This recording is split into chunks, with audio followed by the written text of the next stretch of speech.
What if I told you that the wars being fought today, the alliances being made tonight, and the superpowers rising tomorrow were all decided before any of us were even born? Not by presidents, not by generals, not by billionaires, but by rivers, mountains, deserts, and oceans. Geography, the silent ruler of the world, has been controlling the fate of nations for thousands of years, and it's still doing it right now as you watch this video. Why does Russia desperately need Ukraine? Why does China fear the Pacific? Why does Iran matter so much to the entire Middle East? Why is the United States the only true superpower? The answers are all on the map. So let's open it. Have you ever wondered why some nations are always at war, while others enjoy centuries of peace? Look at the map of Europe. Flat land, no natural walls. Germany, Russia, France, they fought each other over and over because there was nothing stopping them. Now look at the United States. Two massive oceans on both sides. Friendly neighbors to the north and south. Nature itself gave America a fortress. Britain, a small island nation, built the greatest empire in history. Why? Because the sea was their highway. They didn't need to conquer land like the Europeans. They dominated trade routes. And whoever controls trade controls the world. Now flip the map to Russia, the largest country on Earth, and yet paranoid, always afraid. Why? Because Russia has no warm water ports that are open year-round. Every winter their northern ports freeze over. Without access to the sea, Russia cannot project naval power, cannot trade freely, cannot compete.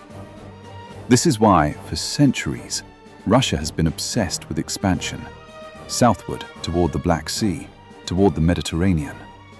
This is why they want Ukraine. Not just for ideology, not just for history, but for geography. The map reveals what politicians hide. Now look at China, the world's fastest rising power. But look carefully. China is surrounded. To the west, the Himalayas and the Tibetan Plateau, merely impossible to cross. To the north, the Siberian wilderness. To the south, jungles and mountains. And to the east, the Pacific Ocean, but blocked by a chain of islands: Japan, Taiwan, the Philippines. These islands form what military strategists call the first island chain. It is a natural wall that prevents Chinese warships from freely entering the open Pacific. This is why China is building artificial islands. This is why Taiwan is so critical to Beijing. This is why the South China Sea has become the most dangerous body of water in the world. Geography isn't just history. It is today's headlines. Now here is where geography becomes a weapon. Choke points, narrow passages through which the world's trade and energy must pass. Whoever controls these points holds the global economy in their hands. Let's look at them one by one. The Strait of Hormuz, a narrow channel between Iran and the Arabian Peninsula. Every single day, roughly 20% of the world's oil passes through this strait. Every tank of petrol you've ever bought likely came through here. Now ask yourself, who sits on the northern shore of the Strait of Hormuz? Iran. This is why Iran has leverage far beyond its military size. This is why when America threatens Iran, Tehran threatens to close the strait. And this is why the entire world holds its breath.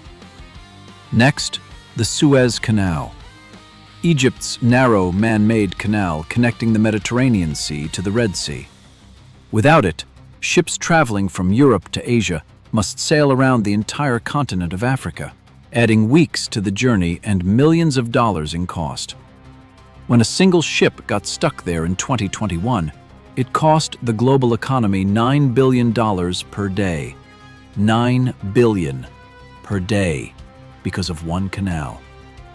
And who controls the land around the Suez? Egypt. And who does America spend billions supporting every year? Egypt. Coincidence? No. Geography. The Strait of Malacca, between Malaysia and Indonesia. The narrow waterway through which 40% of global trade passes. China's biggest vulnerability. If this strait was ever blocked, by America, by India, by anyone, China's economy would suffocate. This is why China is building the Belt and Road Initiative, creating alternative land routes through Pakistan, through Central Asia, because they know the sea can be used against them. And finally, the Turkish Straits. The Bosphorus and Dardanelles, controlled by Turkey. The only waterway connecting the Black Sea to the Mediterranean. Russia's Black Sea fleet must pass through Turkish waters to reach open oceans. This is why Turkey is simultaneously NATO's member and Russia's business partner. Erdogan plays both sides because geography gave him the leverage to do so. The map is not neutral. It was never neutral. It has always picked favorites, and the nations who understand this dominate the ones who don't. We are living through a geographical reshuffling of world power, and there are 3 new battlegrounds you must watch. The first, the Arctic. As global temperatures rise, the ice in the Arctic is melting, and beneath that ice, vast reserves of oil, gas, and minerals, possibly 30% of the world's undiscovered natural gas reserves. And floating on top of that ice, new shipping routes that could cut the journey between Europe and Asia by nearly 2 weeks. Russia, Canada, the United States, Denmark, Norway, all of them are making territorial claims in the Arctic. Russia has planted a flag on the Arctic seabed. The US is expanding its military presence in Alaska. China, which has no Arctic coast, has declared itself a near-Arctic state and is building icebreakers. The Arctic is the next great imperial scramble, and it's already begun. The second battleground, rare earth minerals. The modern world runs on rare earth elements. Lithium, cobalt, neodymium.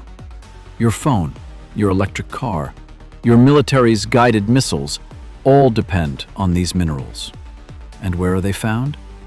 Africa, particularly the Democratic Republic of Congo, Central Asia, Afghanistan, and China, which controls approximately 60% of global rare earth processing. This is why China is investing massively across Africa.